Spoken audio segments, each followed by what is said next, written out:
I'm not really sure what to title this, and I've been thinking about it for a few days. Essentially, what I'm trying to say, to a lot of people, Five Nights at Freddy's 4 is the most aggravating installment in the series. It really complicated the story, a lot of people would say. It threw a lot of curveballs, and it's very hard to understand. But the point that I want to make in this video, and the title will reflect that, is that FNAF 4 was solved. It was solved years ago, using evidence that went over everyone's head, even though it was told to us, to our faces. We missed our cue, and now FNAF 4 remains a mystery to most people. I'll never understand why, but I felt the need to sort of re-emphasise this point and explain why FNAF 4, when it's complete, is satisfying and it makes sense. And the way that I'm going to explain that story is through three different approaches. Approach A is the way that a lot of people believe FNAF 4 is. It's the way that they believe the story plays out, where it takes place in the timeline, who we play as, and what repercussions it has on the timeline.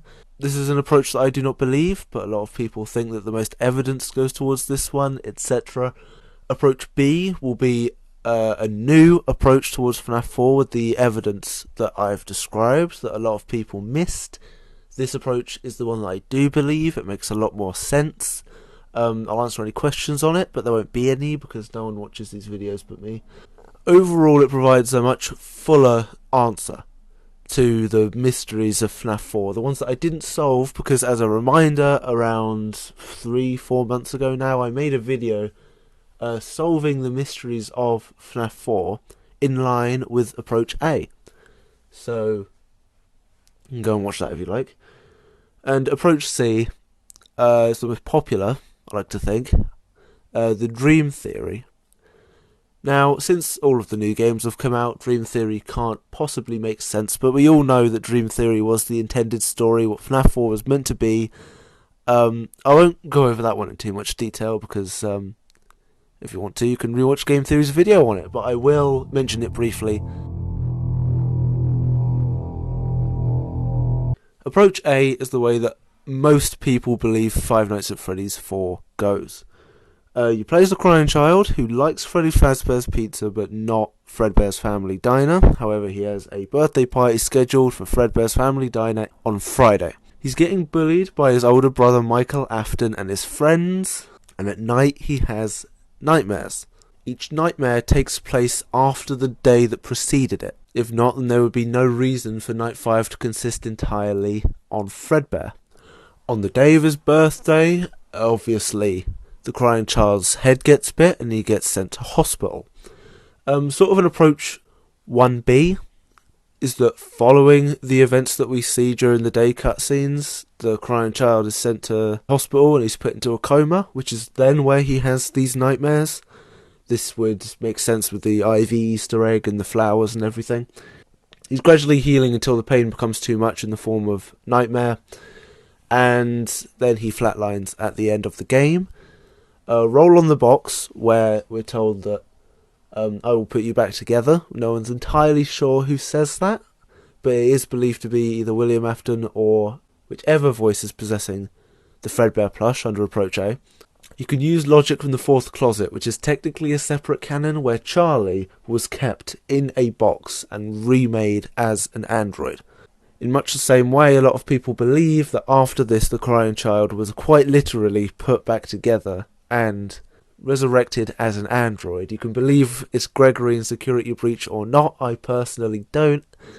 For a lot of people, that's the way that they believe FNAF 4 goes. That's the way they think the final chapter to the series takes place. I do not. A little footnote that I'd like to put here is that there was an argument for a little while that the crying child possesses Golden Freddy or the puppet. That was like, which one is it?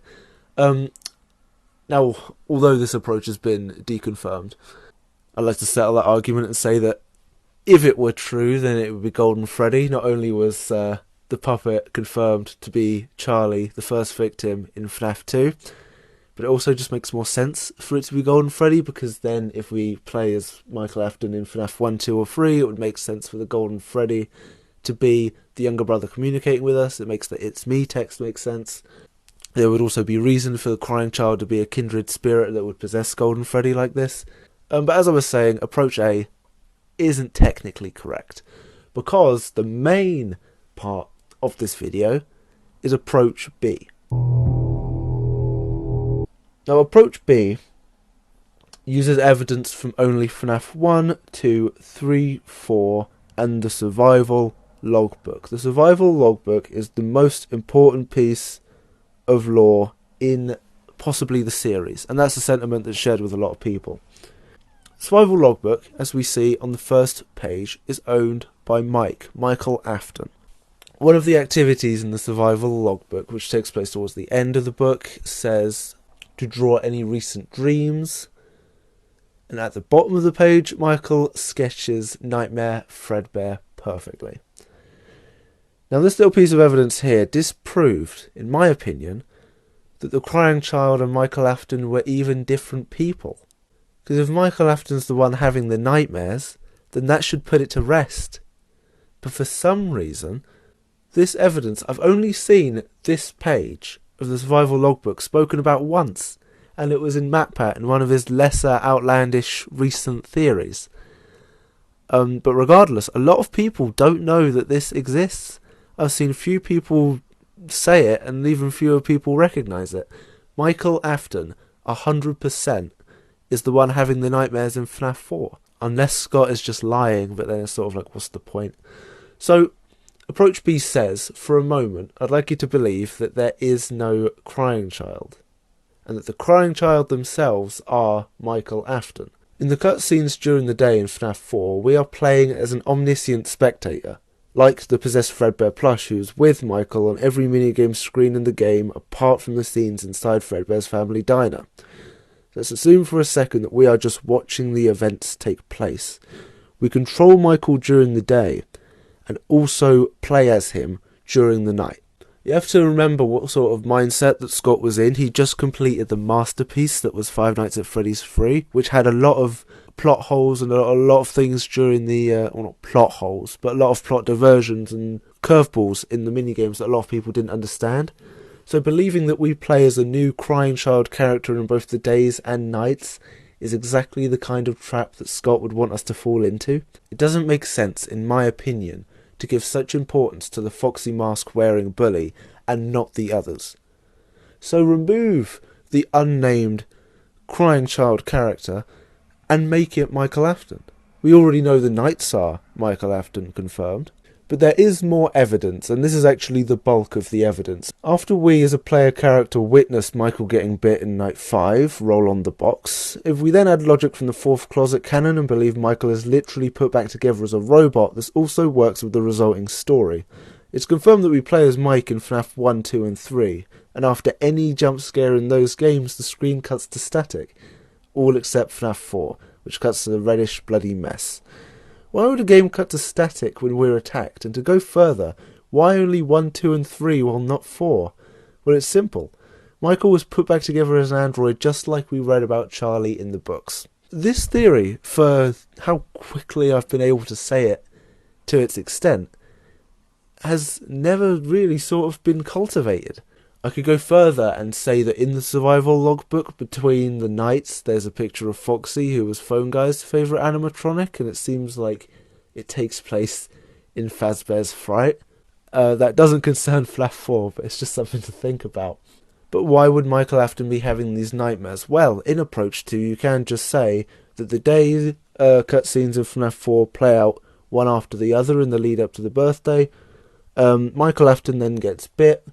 Then the 5 nights take place, but one thing that I can't explain in Approach A or B is why Night 5 only contains Nightmare Fredbear.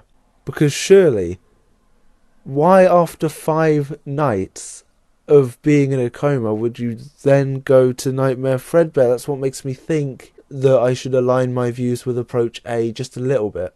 Because maybe the crying child was getting more anxious in the run-up to his birthday thinking about Nightmare Fredbear. But what I did think was, and this is, you could call this Approach 2B if you will, I thought Nightmare Fredbear represented the possessed Fredbear plush, because do we ever know for certain that the crying child is aware of the possessed Fredbear's existence? Does he ever actually mention it? I mean, he's hearing voices, like, in his head. But he hears them most in Fredbear's, where the nightmare, or where the possessed Fredbear plush isn't.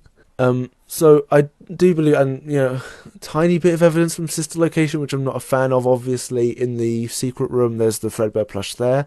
Obviously, it's some kind of camera, and I believe that the crying child is aware of that. But yes, by applying only one page of evidence beyond 2015, which confirms Michael is the one having the nightmares, you can effectively remove the crying child from the story, say it's Michael Afton, and then, even if I only say that, work out the rest, and the story works perfectly. I do want to mention Approach C here, just briefly, and it's the dream theory, which explains, quite simply, that every event from FNAF 1, 2, 3 and 4 takes place in the mind of the crying child.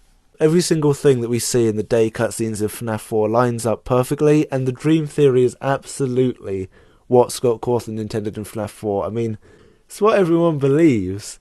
It's been retconned now, it was retconned years ago. But we feel like that making future games was literally only made to prove this wrong. Because there is so much evidence. Like the clock chimes at the end of the night, and the toy animatronics and everything. But the dream theory really is a story for another day. And I will link Game Theory's Stream Theory video down there, even though every single person on Earth has seen it already. Basically, there is enough evidence for you to sort of believe any of these approaches, but there is massively more evidence to B and C. Which is a shame, because most people believe A. But now you see what I say when I say that we missed our cue. We were told in the survival logbook, literally, Michael is the one having the nightmares. And everyone looked over it and complained, oh wow, FNAF 4 story is terrible, it's not great, it's very confusing. There's evidence out there.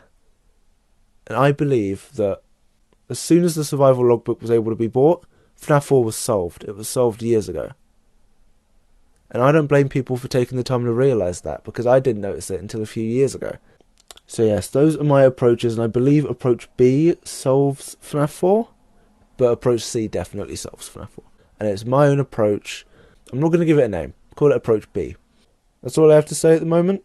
I will throw my channel name here for anyone who's watching these videos that isn't me. It's Kirbyster Plays. Sub if you want.